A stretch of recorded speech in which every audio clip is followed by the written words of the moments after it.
High viewers, welcome to computers Adda. MS Excel ఈ వీడియోలో మనం నేర్చుకునే కాన్సెప్ట్ ఏంటంటే, మనకి ఎక్సెల్లో ఒక షీట్లో మనం సెట్ చేసిన పేజీ సెట్టింగ్స్ అంటే డిఫరెంట్ పేజీ సెటప్ ఆప్షన్స్ ఉంటాయి కదండి. ఒక షీట్కు ఉన్న పేజీ సెటప్ ఆప్షన్స్ అన్ని అండ్ వేరొక షీట్స్కి మల్టిపుల్ షీట్స్కి యాస్టీస్గా ఎలా కాపీ చేసుకోవాలి, అసలు ఈ పేజీ సెటప్ ఆప్షన్స్ అనేది ఎక్కడ ఉంటాయి, ఎలా అనదర్ షీట్స్కి కాపీ చేసుకోవాలి అనేది స్టెప్ బై స్టెప్ ఇప్పుడు చూద్దాం.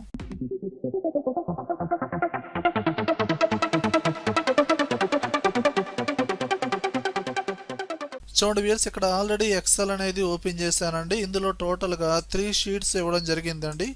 దీనిలో చాలా డేటా కూడా ఉంది, ఓకే. కానీ ఇక్కడ నేను షీట్ 1లో ఆల్రెడీ కొన్ని పేజీ సెటప్ ఆప్షన్స్ ఇవ్వడం జరిగిందండి. అవి మనం ఏంటంటే ప్రింటింగ్ ఇచ్చేటప్పుడు తెలుస్తాయి. కావాలంటే డైరెక్ట్గా నేను Ctrl+P ప్రెస్ చేశాను. ఇదిగోండి, ఇప్పుడు ఈ పర్టికులర్ షీట్ అనేది మనకి ల్యాండ్స్కేప్లో ఇచ్చాను. అలానే హెడర్లో చూసుకుంటే షీట్ నేమ్ కావచ్చు, ఫుటర్లో మనకి పేజీ నెంబరు, కంప్యూటర్స్ అడ్డా అనే టైటిల్ అనేది మనకి బాటమ్ రైట్లో ఇలా ఇవ్వడం జరిగిందండి.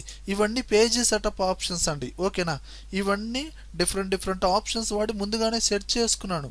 ఇప్పుడు ఆ పర్టికులర్ షీట్లో ఉన్న పేజీ సెటప్ ఆప్షన్స్ అన్ని వేరొక షీట్లో డైరెక్ట్గా కాపీ చేసుకోవచ్చు, ఓకేనా. కావాలంటే సెకండ్ షీట్ ఓపెన్ చేశాను, Ctrl+P అన్నాను. ఇందులో ఎలాంటి పేజీ సెట్టింగ్ ఆప్షన్స్ లేవు. హెడర్లో ఫుటర్లో ఎలాంటి నేమ్స్ లేవు. అలానే ఇది పోర్ట్రేట్లో ఉంది, ఓకేనా. ఈ విధంగా అసలు ఈ టోటల్ ఆప్షన్స్ ఎక్కడ ఉంటాయంటే మీరు పేజీ లేఅవుట్ అనే ట్యాబ్లోకి వెళ్ళండి, ఓకే. ఇక్కడ మనకి పేజీ సెటప్ ఉంది కదండి, బాటమ్ రైట్లో ఈ ఐకాన్ ఉంది కదా, దీన్ని ప్రెస్ చేయండి, ఓకేనా. ఇక్కడ మనకు ఒక డైలాగ్ బాక్స్ ఓపెన్ అయింది. ఇదిగోండి పేజీ సెటప్కి సంబంధించిన డైలాగ్ బాక్స్. ఇందులో పేజీ పోర్ట్రేట్లో ఉండాలా, ల్యాండ్స్కేప్లో ఉండాలా, మార్జిన్స్ టాప్ లెఫ్ట్ రైట్ బాటంలో ఎంతెంత ఇంచెస్లో ఉండాలి, అలానే హెడర్లో ఫుటర్లో ఏమి ఉండాలి, అండ్ షీటు, ఇవన్నీ ఆప్షన్స్ ఉన్నాయి. ఇవన్నీ మనం ఏంటంటే షీట్ 1లో ఇచ్చాను. చూడండి, షీట్ 1 సెలెక్షన్ చేశాను. ఇందులోకి వెళ్ళండి. ఇదిగోండి పేజీ వచ్చి ల్యాండ్స్కేప్లో ఇచ్చాను. మార్జిన్స్ వచ్చి టాప్లో బాటంలో 2 ఇంచెస్లో, లెఫ్ట్ రైట్లో 1 ఇంచెస్లో, హెడర్లో ఫైల్ నేము అండ్ ఫుటర్లో వచ్చి మనకి బాటమ్ మిడిల్లో పేజీ నెంబరు అండ్ బాటమ్ రైట్లో కంప్యూటర్స్ అడ్డా. ఇక్కడ మనకి కస్టమ్ హెడరు, కస్టమ్ ఫోల్డరు ఇలాంటి ఆప్షన్లు యూజ్ చేసి నేనేం చేశాను, ఇక్కడ టైప్ చేయడం జరిగింది, ఓకేనా. ఇప్పుడు నేనేంటంటే షీట్ 1లో పేజీ సెటప్కి సంబంధించిన ఆప్షన్స్ ఏవైతే ఉన్నాయో వాటిని కాపీ చేయాలి.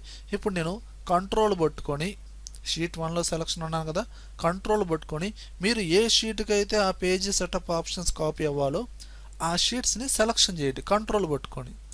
ఇదిగోండి, ఇలా రిమైనింగ్ 2 షీట్స్ని సెలెక్షన్ చేసి ఇప్పుడు మీరు పేజీ సెటప్లోకి వెళ్ళి, ఓకేనా, ఇవన్నీ ఒకసారి ఇలా చూసుకొని డైరెక్ట్గా ఎంటర్ కొట్టేసేయండి. ఇప్పుడు చూడండి,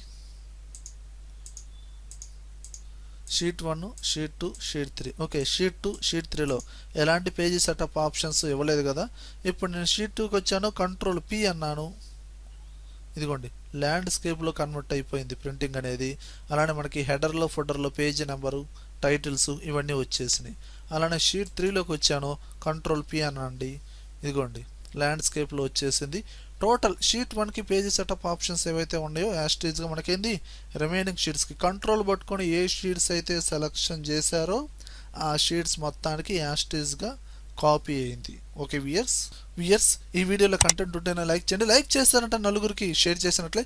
అలానే యూట్యూబ్ ఛానల్ ఇంతవరకు మీరు సబ్స్క్రైబ్ చేసుకోకపోతే వెంటనే సబ్స్క్రైబ్ చేసుకోండి. పక్కనే ఉన్న బెల్ ఐకాన్ ప్రెస్ చేయండి. Thank you very much.